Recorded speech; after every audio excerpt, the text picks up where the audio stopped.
Hai TYC, senang bertemu kembali malam hari ini dalam online service kita. Saya mau ngajak kita semua mempersiapkan waktu dan hati yang terbaik untuk kita diberkati bersama-sama. Enjoy the service.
Halo Padang, senang banget boleh kembali menyapa teman-teman yang ada di Kota Padang ya. Setelah sekian lama nggak main ke Kota Padang, tetapi hari ini saya boleh menyapa teman-teman dan membagikan firman Tuhan ya. Dan saya percaya walaupun kita mungkin ketemunya lewat YouTube secara virtual seperti ini, saya percaya bahwa kuasa Tuhan itu tidak dibatasi oleh ruang dan waktu. Sehingga firman Tuhan yang boleh kita dengarkan dimanapun teman-teman berada, itu akan mendapatkan berkat yang sama ya kan. Sehingga firman Tuhan yang boleh kita dengarkan boleh memberkati setiap kita. Dan saya berterima kasih kepada tim leadership IFG FTYC Padang yang telah mempercayakan saya untuk membagikan firman Tuhan hari ini. Dan buat teman-teman mungkin yang belum kenal saya ya, saya mau perkenalkan diri dulu. Nama saya Andre Harera. Saya tahun 2015 sampai tahun 2017 akhir saya melayani di IFGF Youth Padang ya, namanya dulu masih FGF Youth. Saya melayani bersama Ko Ogi, Ko Roni, Kak Arni, Bang Fandi dan semua teman-teman dulu. Kita melayani bareng-bareng dan senang rasanya karena Padang ini boleh menjadi salah satu rumah saya, tempat saya mungkin akan kembali nanti ya. Yang tempat yang akan saya tuju ketika saya kangen, mungkin saya akan kembali ke Kota Padang bertemu dengan teman-teman semua. Dan hari ini saya akan membagikan firman Tuhan. Dan sebelum kita mendengarkan firman Tuhan, mari kita sama-sama bersatu di dalam doa. Kami bersyukur Tuhan, kami bersyukur Bapa buat kebaikan dan anugerah yang Kau berikan bagi setiap kami. Hari ini kami mau mendengarkan firman Tuhan. Biarlah firman Tuhan yang kami dengarkan ya Tuhan boleh berakar, bertumbuh dan berbuah dalam setiap kehidupan kami. Dan buahnya boleh dirasakan banyak orang di sekitar kami. Dan nama Tuhan dipermuliakan. Tuhan, berkati hamba yang akan menyampaikan kebenaran firman Tuhan. Mari Engkau sembunyikan hamba di balik salib-Mu ya Tuhan.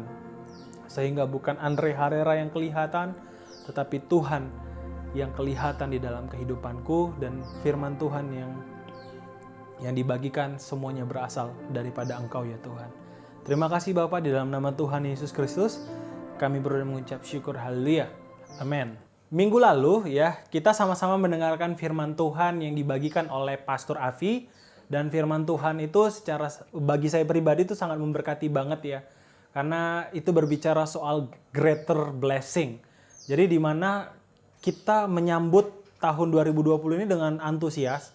Jujur saya waktu saya malam tahun baru kemarin di tahun 2019 ya, saya antusias untuk tahun 2020. Karena saya percaya bahwa tahun 2020 berkat Tuhan akan melimpah dalam setiap kehidupan saya, orang-orang di sekitar saya ya. Pelayanan di IFGF TYC Pekanbaru juga saya excited lah untuk tahun 2020. Dan ternyata ketika memasuki tahun 2020 di awal aja kita sudah dikagetkan dengan berbagai macam isu ya, dan salah satunya adalah COVID-19 ini yang masih berlangsung sampai dengan hari ini. Sehingga kita ibadahnya pun secara online ya. Tapi Pastor Afi kemarin mengingatkan kita untuk kita mengingat kembali kebaikan Tuhan selama kita hidup ya. Sehingga waktu saya mendengarkan Pastor Afi kemarin sharing ya, saya mengingat-ingat kebaikan Tuhan. Dan saya benar-benar bersyukur bahwa saya percaya segala sesuatu yang terjadi dalam hidup kita untuk mendatangkan kebaikan ya. Dan saya percaya juga melalui kejadian ini itu akan mendatangkan kebaikan juga. Salah satunya mungkin seperti ini ya. Walaupun saya nggak bisa ke Padang, tapi saya bisa sharing firman Tuhan. Karena kemajuan teknologi ini ya, jadi saya bisa membagikan firman Tuhan kepada teman-teman. Ya, jadi mari kita lihat 2020 ini, greater blessing ini, bahwa ada berkat Tuhan yang sudah Tuhan sediakan bagi kita pribadi lepas pribadi ya. Kemarin juga Pastor Afi sedikit menyinggung tentang kita menjadi berkat. Di tengah-tengah situasi seperti ini, kita bisa menjadi berkat. Salah satunya adalah berkat melalui perkataan kita, melalui bahasa kita. Ketika kita mungkin menguatkan orang lain di situasi seperti ini, orang-orang akan merasa diberkati gitu ya. Jadi penting banget bagi kita untuk mengerti bahwa setiap perkataan kita itu memiliki kuasa. Ya. Tuhan menciptakan kita seturut dan segambar dengan rupanya, ya. Jadi Tuhan menciptakan kita itu seturut dan segambar rupanya, maksudnya itu nggak hanya berbicara soal fisik, tetapi berbicara juga soal potensi ilahi yang Tuhan miliki. Ketika Tuhan punya potensi menciptakan, artinya kita sebagai objek ciptaan Tuhan yang diciptakan seturut dan segambar rupanya, kita juga memiliki potensi untuk menciptakan. Cuman mungkin beda takaran ya. Kalau misalnya Tuhan menciptakan dari yang tidak ada menjadi ada, kita menciptakan sesuatu dari yang ada menjadi ada. Tetapi potensi menciptakan itu kita punya karena kita diciptakan seturut dan segambar rupa Tuhan. Dan salah satu potensi juga yang kita miliki, potensi Tuhan yang kita miliki adalah kuasa dalam perkataan kita, ya. Tuhan menciptakan langit dan bumi itu hanya lewat perkataannya, lewat firman-Nya. Tuhan berfirman, maka jadi, ya. Jadi kita sebagai kalau saya boleh bilang duplikatnya Tuhan, kita juga memiliki kuasa dalam setiap perkataan kita, ya. Jadi perkataan kita itu menjadi begitu penting banget untuk kita perhatikan, ya.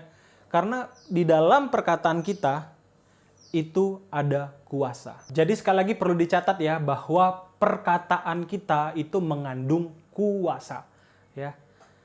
Namun ya, sayangnya sejak manusia jatuh ke dalam dosa, ya, perkataan kita tidak hanya berpotensi untuk menghasilkan konsekuensi yang positif, namun juga berpotensi menghasilkan konsekuensi yang negatif, ya.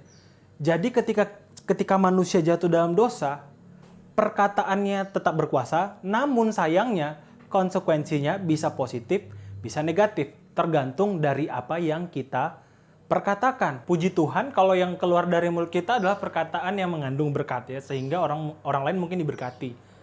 Lalu bagaimana kalau misalnya yang keluar dari perkataan kita adalah kalimat-kalimat yang pesimis, ya, kalimat-kalimat yang menjatuhkan, kalimat-kalimat yang membuat mental orang itu down, ya. Yang ada bukan berkat yang datang tetapi malah kutuk, ya. Kutuk yang melukai hati orang yang mendengarkannya. Sejarah mencatat banyak kejadian-kejadian buruk terjadi di dunia ini itu dikarenakan dari perkataan-perkataan yang tidak membangun, perkataan-perkataan yang buruk, perkataan-perkataan yang penuh dengan kebohongan, ya. Menteri propaganda Nazi pernah berkata seperti ini. Kebohongan yang diulang secara terus-menerus akan menjadi sebuah kebenaran bagi pendengarnya, ya. Dan kalau kita lihat sekarang nih kondisi saudara-saudara kita di Suriah, porak-poranda, hancur lebur karena apa?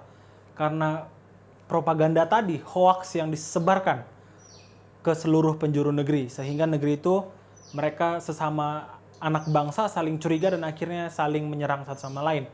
Itulah mengerikannya jika kita menggunakan perkataan kita untuk mendatangkan malapetaka. Dan di dalam Alkitab sendiri juga dicatat pernah kejadian seperti ini. Kalau teman-teman tahu ya, sebuah kisah di mana beberapa orang membohongi atau menyampaikan kalimat-kalimat yang mengandung pesimisme sehingga suatu bangsa itu memberontak terhadap Tuhan. Akhirnya bangsa itu angkatannya semua dimusnahkan. Apakah teman-teman familiar dengan kisah ini? Apakah teman-teman tahu ini kisah bercerita tentang apa? Ya, benar sekali. Ini menceritakan kisah 12 orang pengintai, ya. Di mana pada saat itu Musa mengirim 12 orang pengintai mewakili 12 suku untuk mengintai tanah Kanaan. Teman-teman bisa baca di Ulangan pasal yang ke-13 ya. Jadi 12 orang pengintai ini disuruh mengintai ke tanah Kanaan. Dari 12 orang itu, ketika mereka kembali, 10 orang itu mengatakan bahwa bangsa Israel tidak akan mungkin bisa masuk tanah Kanaan karena katanya bala tentara Kanaan itu kuat-kuat, raksasa, ya, superhero semua. Nggak akan mungkin kita bisa masuk tanah Kanaan, kata mereka. Mereka menghasut bangsa Israel pada saat itu. Sehingga bangsa itu percaya. Walaupun 2 di antara 12 orang pengintai itu ya mengatakan bahwa tidak, Tuhan kan berkata bahwa kita bisa masuk tanah perjanjian itu. Jika Tuhan ada di pihak kita, siapa yang bisa jadi lawan kita? Ya, kata dua orang itu. Dan dua orang itu adalah Yosua dan Kaleb. Ya. Karena bangsa itu memberontak, bahkan mereka ingin membunuh Yosua dan Kaleb. Akhirnya Tuhan marah kepada bangsa itu. Dan mereka yang pada saat itu 20 tahun ke atas tidak akan sampai di tanah perjanjian.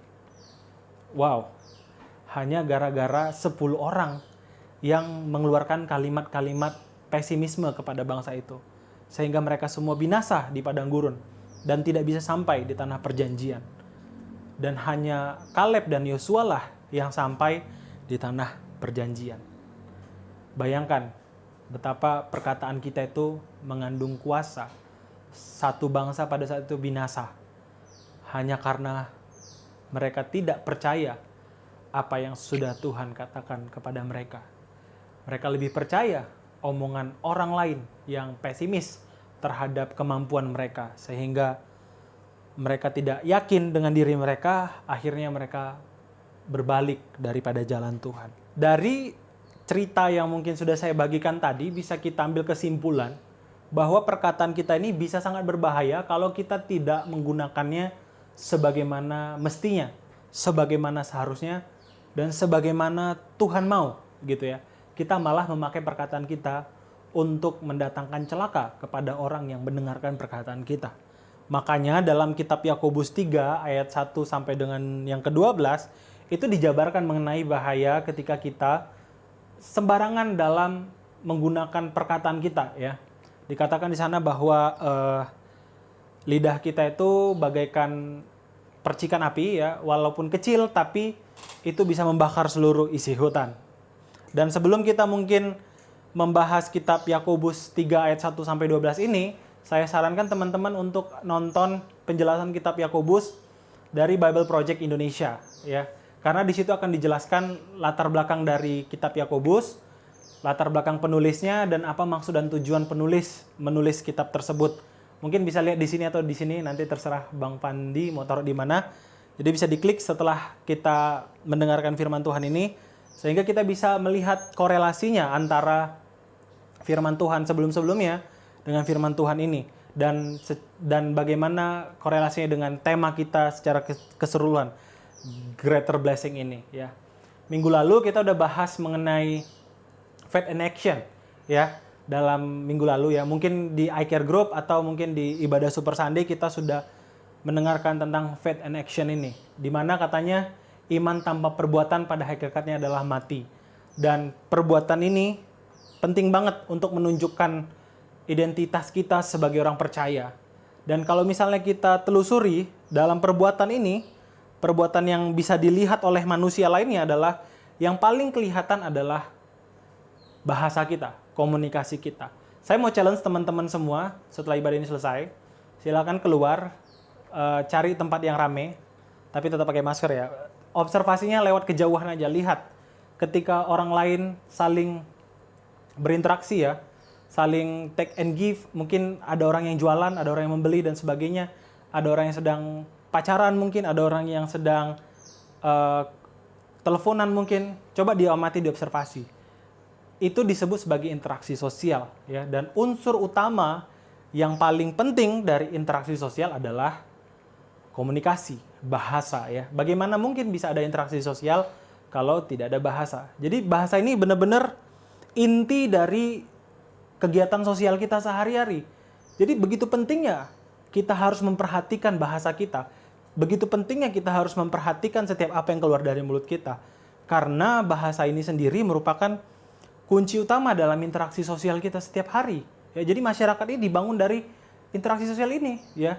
Kalau kita sembarangan dalam berkata-kata, dalam berinteraksi melalui bahasa kita, bisa terjadi hal-hal yang sangat menakutkan, gitu, ya.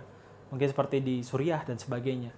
Dan kalaupun kita bisa menjadi berkat di tengah-tengah masyarakat, yang keluar dari mulut kita, perkataan kita adalah perkataan yang berkat, di situ orang akan melihat bahwa orang-orang Kristen, bahwa orang-orang yang percaya kepada Tuhan Yesus, perkataannya berbeda. Perkataannya itu nggak pesimis, tapi optimis. Perkataannya itu benar-benar membuat kita semangat, ya, bukannya membuat kita menjadi lesu, membuat kita yang mendengarkannya lebih percaya diri. Itulah perkataan orang-orang yang percaya Tuhan seharusnya, ya. Jadi mari kita belajar hari ini bagaimana caranya kita bisa mengekang lidah kita, bagaimana caranya kita bisa berkomunikasi dengan baik, bagaimana caranya kita bisa berinteraksi dengan orang lain di sekeliling kita dan kita bisa jadi berkat bagi mereka. Untuk mendasari firman Tuhan kita hari ini, mari kita buka Yakobus 3 ayat yang pertama sampai ke-12. Ya, mungkin teman-teman nanti di rumah bisa baca satu perikop ini 1 sampai 12 ini, tapi saya hanya akan menyoroti di ayatnya yang kelima. Dikatakan, demikian juga lidah, walaupun suatu anggota kecil dari tubuh, namun dapat memegahkan perkara-perkara yang besar. Ya. Jadi dikatakan di sini bahwa lidah kita ini nggak bertulang katanya. Lidah kita ini kecil dari bagian tubuh kita. Tetapi itulah bagian tubuh kita yang paling sulit untuk kita kendalikan. Karena sering kita mengeluarkan kata-kata itu tanpa berpikir, tanpa menimbang-nimbang, tapi kita cepet banget meresponi sesuatu gitu ya. Walaupun kadang apa yang kita keluarkan itu cenderung mungkin meremehkan. Mungkin ada orang yang berpendapat kita belum mengolah informasi itu, kita belum mendengarkan dia baik-baik, tapi lidah kita ini sudah mengeluarkan pendapat ya. Sehingga kadang perkataan kita sering kali menyakiti hati orang, ya. Sehingga sering kali perkataan kita itu malah mendatangkan celaka bagi orang. Ada orang mungkin yang sedih banget ya, hari-harinya berat. Ketika dia datang sama kita, dia curhat, ya ini Pastor Raffi juga sharing minggu lalu, dia curhat sama kita, dia sampaikan keluh kesahnya. Malah kita bukannya menyemangati dia, tapi kita malah bilang, wah, lu masih segitu aja masalah lu. Masalah gue lebih berat kali. Malah kita membanding-bandingkan masalah kita dengan dia. Sehingga dia bukannya mendapatkan dukungan, tapi dia malah merasa, kok saya jadi kayak malah gimana gitu perasaannya ya. Bukannya dia malah diberkati, tapi dia malah nggak akan mau lagi cerita dengan kita. Mungkin sebagai orang Kristen, kita jarang lah jatuh ke dalam perkataan-perkataan yang terlalu jahat gitu ya, bohong, hoax, maki-maki orang, ya kan, baik secara langsung ataupun lewat media sosial. Saya percaya anak-anak TYC Padang nggak seperti itu ya. Tapi seringnya kita orang Kristen itu jatuh di wilayah-wilayah yang abu-abu nih. Kelihatannya biasa aja, tapi ternyata offside, salah gitu ya. Ternyata kita merasa itu biasa, tapi ternyata itu bisa menyakiti hati orang. Seringnya kita jatuh di wilayah yang abu-abu ini. Antara baik atau nggak baik gitu ya. Sampai kita sulit untuk membedakan ya. Bagi kita biasa, tapi mungkin bagi orang lain itu bisa menyakiti hatinya gitu ya. Dan biasanya ada dua tipe respon nih ketika dia tahu perkataan dia menyakiti hati orang. Yang pertama, tipikal orang yang nggak mau belajar. Dan dia akan cenderung make excuse gitu ya. Jadi dia akan banyak alasan gitu. Alasannya banyak lah. Mungkin kita semua pernah melakukan ini ya. Ketika kita menyakiti hati orang melalui perkataan kita, dan ketika kita tahu gitu ya, kadang kita bikin alasan-alasan. Pertama, untuk kebaikan. Ini paling mainstream nih. Itu aku ngomong kasar kayak gitu untuk kebaikan dia nih gitu ya. Untuk supaya dia berubah gitu ya. Tapi tetap aja salah kan. Tetap aja itu nggak mengubah fakta bahwa ada hati orang yang terluka. Yang pertama ya. Yang kedua, bawaan lahir. Nah ini sering banget nih. Yang mainstream kedua nih, alasan paling mainstream yang kedua. Ketika kita bilang, ya itu kan gitulah bawaan lahirku ya. Aku udah seperti itu. Ngomongku emang kasar, tapi nggak gitu kok maksudku gitu ya. Ini salah satu tipikal orang yang nggak mau belajar. Karena apa? Karena dia tahu bahwa dia bisa berubah menjadi pribadi yang lebih baik, tapi dia lebih ke menerima dan tetap stay di posisi dia yang seperti itu gitu. Padahal nggak semua orang bisa menerima perkataan cara bicara kita yang kasar kan. Ada banyak nih tipikal-tipikal orang gitu ya. Jadi ketika kita mengerti kebenaran, harusnya bukan kita memaksa orang lain untuk mengerti kita, tapi harusnya kitalah yang mengerti orang lain. Jadi kita yang harus berubah gitu ya. Kalau kita mengerti kebenaran. Dan alasan mainstream yang ketiga adalah tidak tahu. Nggak bermaksud demikian gitu ya. Aduh, aku nggak bermaksud demikian. Maksudku nggak gitu loh, aku bercanda loh segala macam. Tapi akhirnya ya nggak melakukan apa-apa gitu. Karena alasan ketidaktahuan dia. Dan orang-orang seperti ini biasanya menyalahkan orang lain. Lunya aja yang baper gitu. Gue mah santai gitu ya, gue mah nggak mikir apa gitu ya. Tapi itu juga tidak menafikan fakta bahwa ada orang yang sakit hati melalui perkataan kita. Walaupun mungkin nggak niat kita untuk menyakiti hati dia. Gitu ya. Tapi ada juga yang tipikal yang keempat nih, yang paling parah nih. Jarang sih orang yang ngaku, tapi emang dengan sengaja menyakiti hati orang lain. Nah ini mungkin tipikal yang gimana gitu ya, sengaja menyakiti hati orang lain. Dan ini benar-benar harus bertobat lah ya dari kebiasaan yang seperti ini. Jadi nih orang-orang yang nggak mau belajar dan nggak mau berubah, biasanya mereka akan membuat alasan-alasan gitu dan memaksa orang untuk mengerti atas apa yang mereka lakukan. Padahal orang yang mengerti kebenaran tidak minta untuk dimengerti, tapi orang yang mengerti kebenaran harusnya belajar untuk mengerti orang lain. Kalau ada orang yang hatinya mudah baper, ya harusnya kita yang menyesuaikan bahasa kita kepada dia. Ya nggak sih?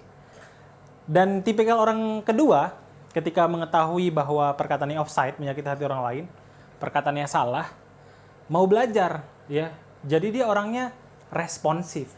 Ketika dia tahu ada orang yang sakit hati karena perkataannya, akhirnya dia minta maaf kepada orang tersebut ya. Karena dia tahu bahwa perkataannya salah, terlepas dari apapun maksudnya. Tapi ketika ada orang yang tersakiti karena perkataannya, dia minta maaf. Ini tipikal orang yang responsif. Dan gak hanya stay di kata maaf ya. Sering juga kita nih minta maaf, tapi besok ngelakuin lagi. Minta maaf, besok ngelakuin lagi. Minta maaf, besok ngelakuin lagi. Ini sering banget nih dalam hubungan berpacaran. Dan ini juga nggak benar ya. Seharusnya ketika kita tahu kita salah dan kita meminta maaf, harusnya kita berusaha untuk menjadi pribadi yang lebih baik. Artinya mungkin takarannya makin hari makin sedikit ya. Kesalahannya makin hari makin sedikit, akhirnya habis gitu ya. Dan orang yang responsif ini, dia akan membuat sistem yang mendukung dia supaya dia bisa berubah ya, karena dia mau berubah kan. Akhirnya orang yang mau berubah ini, ketika kita mungkin sadar kita salah, kita minta maaf atas perkataan kita dan kita mau berubah, kita harus menciptakan satu sistem dalam diri kita dan di luar diri kita untuk mendukung kita menjadi pribadi yang lebih baik ya. Jadi perkataan ini benar-benar harus, gaya bahasa kita ini benar-benar harus kita perhatikan ya, karena seperti di awal tadi saya katakan bahwa dalam perkataan kita ini ada berkat, tetapi di perkataan kita ini juga bisa mengandung kutuk ya, yang bisa melukai orang lain gitu.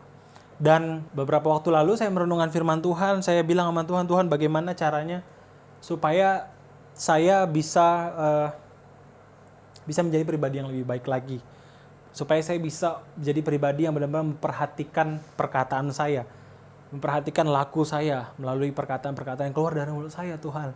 Dan Tuhan mengingatkan saya akan hal ini ya, bahwa kita harus memperhatikan diri kita dan lingkungan kita. Kita harus menciptakan satu sistem yang benar-benar mendukung kita untuk berubah. Karena perubahan itu nggak hanya berhenti di niat ya, tapi perubahan itu harus juga disertai dengan yang namanya perbuatan gitu ya. Iman tanpa perbuatan pada hakikatnya mati gitu ya. Jadi benar-benar harus kita perhatikan gitu ya. Jadi kita harus ciptakan satu, kalau saya ngasih namanya alarm system ya, yang membuat kita benar-benar langsung ngeh nih ketika kita bikin salah dalam perkataan kita menyakiti orang lain, kita langsung ngeh, langsung wow, oh iya, gue salah nih, gue harus minta maaf nih, gue harus berubah nih ya. Jadi itu alarm system. Ketika kita mungkin offside, alarm itu bakal bunyi teng teng teng gitu ya, kayak alarm lah, bunyi dan mengingatkan kita gitu ya. Jadi 3 hal yang harus ada dalam alarm sistem kita. Yang pertama, Roh Kudus. Roh Kudus ini inti dari alarm sistem ya. Sebab firman Tuhan mengatakan bahwa Roh Kudus itu datang sebagai penolong kita untuk membantu kita meninggalkan kebiasaan-kebiasaan lama kita ya. Roh Kudus yang akan benar-benar mengubahkan setiap pribadi kita. Jadi penting banget supaya kita benar-benar terus melibatkan Roh Kudus dalam keseharian kita. Firman Tuhan dalam Yohanes 14 ayat 6 mengatakan, tetapi penghibur, yaitu Roh Kudus, yang akan diutus oleh Bapa dalam namaku, dialah yang akan mengajarkan segala sesuatu kepadamu dan mengingatkan kamu akan semua yang telah kukatakan kepadamu. Ketika kita offset Roh Kudus yang dalam diri kita, ya akan mengingatkan kita. Dre, kayaknya tadi itu berlebihan deh. Dre, kayaknya tadi kamu itu terlalu kasar deh ngomong gitu. Dan Roh Kudus, kalau kita melibatkan setiap hari Roh Kudus di dalam hidup kita, dan Tuhan yang semakin besar dan kita yang semakin kecil, ya, artinya Roh Kudus akan terus bekerja dan Roh Kudus akan take over hidup kita, ya. Jadi benar-benar hidup kita ini akan dikendalikan oleh Roh Kudus. Jadi semua yang kita lakukan itu berdasarkan dari apa yang Roh Kudus kehendaki. Makanya ada istilah buah-buah Roh Kudus, ya. Buah-buah roh, bahwa setiap perbuatan baik yang keluar dari hidup kita itu berasal dari Roh Kudus, ya. Jadi penting banget. Dan bagaimana supaya Roh Kudus itu semakin besar dalam hidup kita semakin kecil? Pasti kita harus membangun hubungan pribadi kita dengan Tuhan setiap hari, ya. Mungkin teman-teman udah pernah bahas ini sebelumnya, entah di kelas iGrow atau di iCare, ya, bahwa kita benar-benar harus mengasah, benar-benar harus memunculkan terus pribadi Kristus. Kristus hidup, bangkit di antara orang mati. Biarlah Yesus yang bangkit dalam hidup kita. Biarlah Roh Kudus yang bangkit dalam hidup kita. Sehingga makin hari daging kita semakin lemah. Biar Roh Kudusnya yang semakin kuat. Ya. Jadi kuncinya kita harus benar-benar setiap hari terkoneksi dengan Tuhan. Melalui saat teduh kita, melalui doa-doa kita, melalui pujian penyembahan kita. Dan kita harus saling mengasah satu sama lain. Yang kedua adalah pengendalian diri, ya. Kalau yang pertama tadi Roh Kudus bekerja lewat alam spiritual yang tidak kelihatan, dan yang kedua ini adalah pengendalian diri, artinya bagian yang harus kita lakukan. Bahwa sebagai pribadi yang hidup, pribadi yang bebas memiliki kehendak, kita juga harus berusaha dalam mengendalikan diri kita. Ya enggak? Jadi ketika kita mungkin mendengarkan sesuatu yang memaksa kita untuk meresponinya dengan mungkin mengeluarkan perkataan yang membalas dengan perkataan-perkataan yang jahat, ya, kita harus mengendalikan diri kita. Bagaimana caranya? Teman-teman mungkin masing-masing punya cara dalam bagaimana cara untuk mengendalikan diri, ya. Silakan teman-teman, karena setiap orang ini kondisi psikologisnya itu beda-beda. Jadi untuk bagaimana cara pengendalian dirinya itu beda-beda. Jadi teman-teman yang tahu dirinya, tahu betul bagaimana dirinya sendiri pribadi, itu harus mencari tahu sendiri bagaimana caranya supaya kita bisa mengendalikan diri kita. Kalau misalnya teman-teman ingin konseling dengan psikolog atau dengan kakak rohani, abang rohaninya, atau dengan bapak rohani, silakan dalam mengendalikan diri ini gitu ya. Dan banyak juga cara-cara kita untuk mengendalikan diri. Kalau saya pribadi, saya cenderung untuk belajar, ya. Maksudnya saya cari sendiri di internet atau baca buku bagaimana cara kita supaya kita lebih sabar ketika kita bisa mengendalikan perkataan kita yang keluar dari mulut kita, bagaimana caranya, ya. Banyak hal lah yang bisa kita pelajari lewat buku, lewat internet, banyak metodenya gitu ya. Jadi kita juga harus melakukan bagian yang naturalnya, ya. Jadi Roh Kudus melakukan bagian spiritual, kita sebagai pribadi melakukan bagian yang naturalnya, gitu ya. Bahwa kita juga punya kendali atas diri kita, jadi kita juga bisa mengendalikan diri kita nih. Jadi ketika kita kerjasama dengan Roh Kudus nih, klop jadinya, gitu loh, klop jadinya gitu. Jadi akan semakin gampang dalam menghadapi hal-hal yang seperti ini. Dan yang terakhir adalah sosial sistem yang mendukung, ya. Sosial sistem yang mendukung ini maksudnya adalah, coba kita lihat di 1 Korintus 15 ayat 33 sampai 34. Di sana mengatakan bahwa janganlah kamu sesat. Pergaulan yang buruk merusak kebiasaan yang baik. Sadarlah kembali sebaik-baiknya dan jangan berbuat dosa lagi. Ada di antara kamu yang tidak mengenal Allah. Hal ini kukatakan supaya kamu merasa malu. Dia dalam 1 Korintus 15 ayat 33 ini mengatakan bahwa pergaulan yang buruk merusak kebiasaan yang baik. Gini, kalau kamu berusaha nih mati-matian untuk berubah, ya kamu belajar, kamu coba mengendalikan diri, kamu berdoa setiap hari, kamu baca firman setiap hari. Tapi kalau kamu ada dalam lingkungan yang tidak mendukung nih pergaulan yang buruk ya, kamu gak bisa berubah. Kamu butuh extra effort supaya bisa berubah. Kalau di pengendalian diri kamu sudah baik, ya kamu belajar bagaimana cara mengendalikan diri, terus menurunkan emosi, menurunkan ego, dan kamu belajar firman Tuhan setiap hari, berdoa setiap hari, saat teduh setiap pagi. Tapi ketika kamu ada dalam lingkungan yang tidak mendukung, kayaknya kita butuh extra effort ya.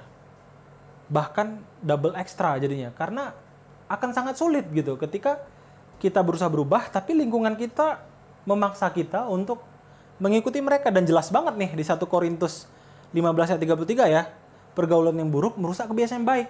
Kalau kita bahkan ketika kita sudah punya kebiasaan yang baik, kalau kita bergaul dengan orang-orang yang mohon maaf buruk ya, dalam tanda kutip, ya kita akan menjadi buruk. Firman Tuhan mengatakan demikian ya. Bahkan di kalimat awalnya dibilang janganlah kamu sesat katanya. Artinya ketika orang baik dan dia bergaul dengan orang yang buruk, artinya kita sesat. Tersesat ya, salah gaul gitu. Bukan berarti kita nggak boleh berteman ya dengan orang seperti itu, ya boleh banget. Maksudnya pergaulan di sini adalah kita menghabiskan banyak waktu kita dengan mereka. Kalau kita pengen berubah, kita mungkin di antara kita punya kebiasaan suka mencarut ya, kalau bahasa Minang ya. Ketika main game mungkin kita mencarut. Kita pengen berubah, tapi ternyata ketika kita main gamenya dengan orang-orang seperti itu juga, ketika kita main game bareng mereka dan mereka mencarut, itu akan memaksa kita untuk melakukan hal yang sama gitu loh. Dan kita nggak akan bisa berubah. Kita harus bisa memulai dari diri kita. Dan kita harus menghindar. Jadi ini harus kita perhatikan banget bahwa secara spiritual, secara alam roh, secara dari dalam diri kita perlu Roh Kudus untuk mengubahkan kita setiap hari. Dan itu secara spiritual. Dan secara naturalnya kita juga harus belajar bagaimana caranya kita mengendalikan diri kita menjadi pribadi yang lebih baik ya, mengendalikan kita dalam hal perkataan, mengendalikan lidah kita walaupun sulit ya. Makanya kita butuh Roh Kudus tadi yang bekerja di wilayah spiritual. Dan kita juga harus mengerjakan bagian yang natural ya. Dan kita harus benar-benar mengendalikan diri kita supaya kita bisa menahan setiap perkataan yang ingin kita keluarkan dari mulut kita. Dan semuanya itu akan sangat luar biasa bekerja kalau kita juga dalam sosial sistem yang mendukung ya. Kita harus berkumpul dengan orang-orang yang sama-sama mau berubah ya. Contohnya nih di dalam iCare Group. Di dalam iCare Group harusnya kita bisa saling menasehati. Ketika ada teman kita yang offside dalam berbicara, kita menasehati dia sebagai alarm sistemnya ya. Jadi kita ini sebagai kelompok sosial yang dekat dengannya, memiliki hubungan pribadi dengan dia. Ketika dia mungkin offside dalam perkataannya, kita bisa mengingatkan dia. Kita sebagai salah satu alarm sistem dia. Dan begitu juga dengan kita, ketika kita mungkin salah berbicara, salah ngomong, terlalu kasar, ya kita juga harus siap ditegur oleh mungkin teman dalam alarm sistem kita ya. Jadi kita percaya bahwa mereka itu peduli dengan perubahan kita ya. Jadi kita bisa saling menasehati nih. Tapi dengan catatan tadi ya, bahwa semuanya harus dibicarakan sebaik mungkin dan komunikasi itu ada seninya, dan itulah yang harus kita pelajari bagaimana caranya kita bisa berkomunikasi. Teman-teman, banyak banget ya media-media yang bisa kita pelajari lewat internet, lewat buku-buku. Silahkan cari bagaimana cara kita berkomunikasi sehingga orang bisa menerima nasihat kita, menerima pendapat kita. Kalau untuk bahas ini aja kita punya sesi khusus nih, bagaimana kita memberi advice, bagaimana cara kita memberi feedback kepada orang lain sehingga mereka bisa menerima apa yang kita katakan gitu ya. Jadi berbicara itu ada seninya dan kitalah yang harus mencari tahu seninya. Oke, jadi itu dia sharing firman Tuhan yang bisa saya sharekan malam hari ini ya. Saya simpulkan tadi bahwa kita diciptakan seturut dan segambar dengan rupa Tuhan, dan segambar dan serupa itu maksudnya juga berbicara soal potensi. Ketika Tuhan memiliki potensi dalam kuasa perkataan, begitu juga dengan kita. Perkataan kita juga memiliki kuasa, ya. Perkataan kita juga memiliki kuasa. Namun sayangnya ketika kita jatuh dalam dosa, manusia jatuh dalam dosa, kuasa itu bisa digunakan untuk hal yang baik, namun juga bisa digunakan untuk hal yang buruk, ya.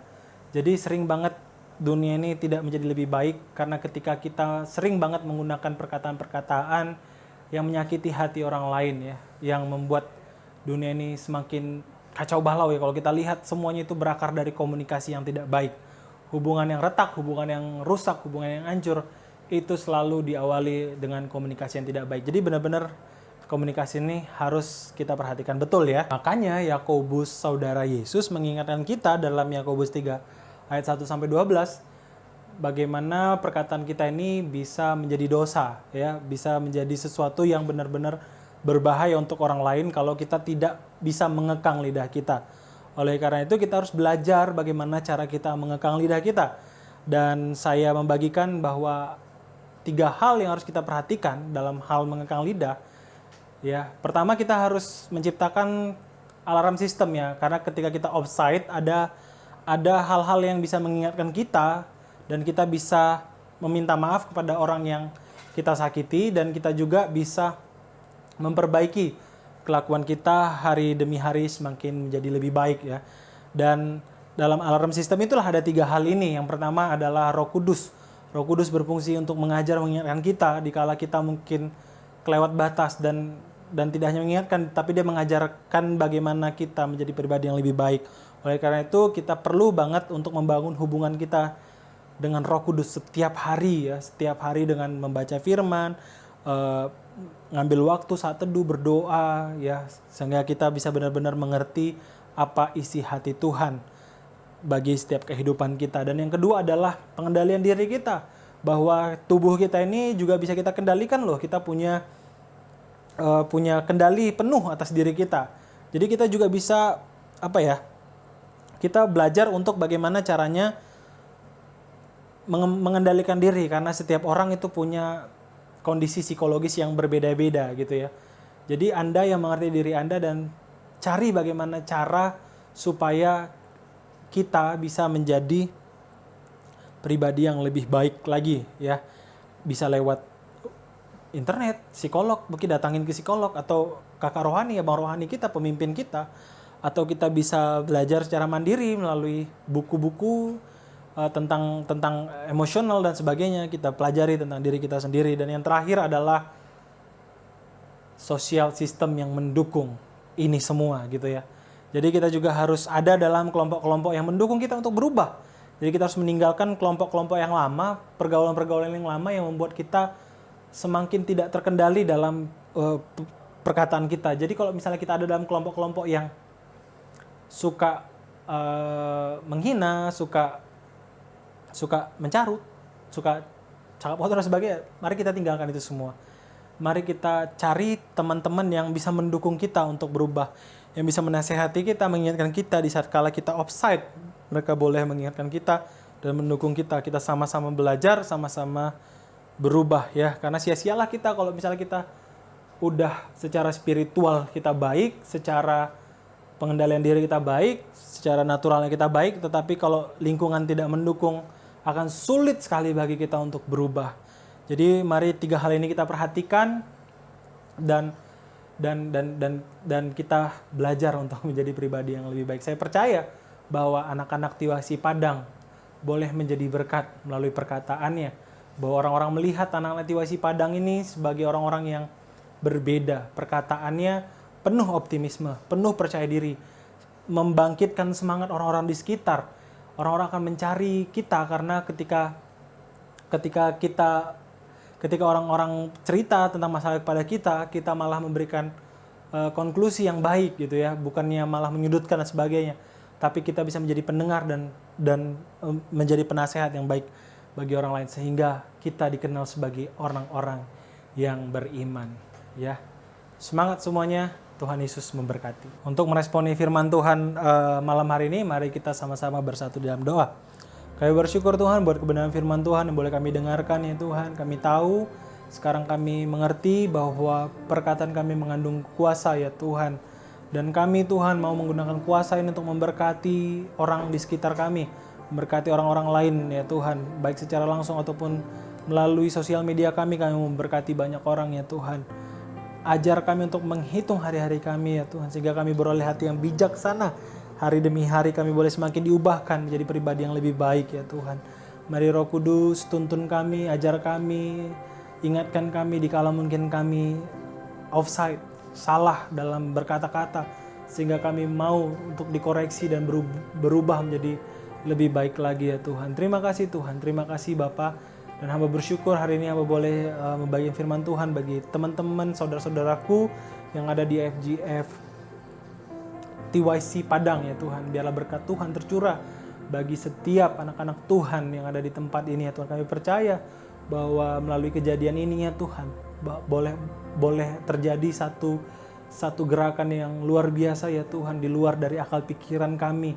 Walaupun mungkin kami melihat saat ini tidak mungkin rasanya Tuhan, tapi kami percaya bahwa ada berkat yang sudah Tuhan sediakan bagi kami di luar dari akal pikiran kami ya Tuhan. Dan kami siap untuk menerima berkat itu di dalam nama Tuhan Yesus. Terima kasih Bapak, terima kasih Yesus buat firman Tuhan ini. Biarlah firman Tuhan ini mengubahkan kami. Selesai ibadah online ini Tuhan, kami boleh berubah ya Tuhan. Selesai ibadah online ini, kami boleh mempraktekkan kebenaran firman Tuhan. Terima kasih Bapak. Di dalam nama Tuhan Yesus Kristus, kami berdoa mengucap syukur. Terima kasih. Amin. Wow, firman Tuhan yang luar biasa pada malam hari ini. Saya percaya kita semua diberkati. Teman-teman, sebelum kita mengakhiri ibadah malam hari ini, pertama-tama kami mengucapkan terima kasih buat hambanya, Bang Andre, yang telah memberkati kita melalui firman Tuhan malam hari ini. Dan kami juga tidak lupa menyambut teman-teman yang baru pertama kali bergabung dalam online service kita. Saya berharap minggu depan kita dapat bersama-sama kembali dalam online service TYC. Ada beberapa pengumuman yang akan saya sampaikan pada malam hari ini. Yang pertama, untuk ibadah online service TYC tanggal 27 Juni 2020 tetap diadakan jam 7 malam hanya di channel YouTube IFGF College Padang. Jadi pastikan teman-teman ajak juga teman-teman yang lain untuk kita bisa bergabung bersama-sama. Yang kedua, untuk iCare tetap akan diadakan secara online. Bagi teman-teman yang belum bergabung, silakan hubungi iCare Leader TYC kita. Yang ketiga, untuk ibadah Super Sunday tetap akan diadakan hari Minggu jam 9 pagi hanya di channel YouTube IFGF Padang. Jadi pastikan teman-teman mengikuti ibadah Super Sunday kita. Demikian pengumuman yang bisa saya sampaikan malam hari ini. Thank you and God bless you. Dalam terangnya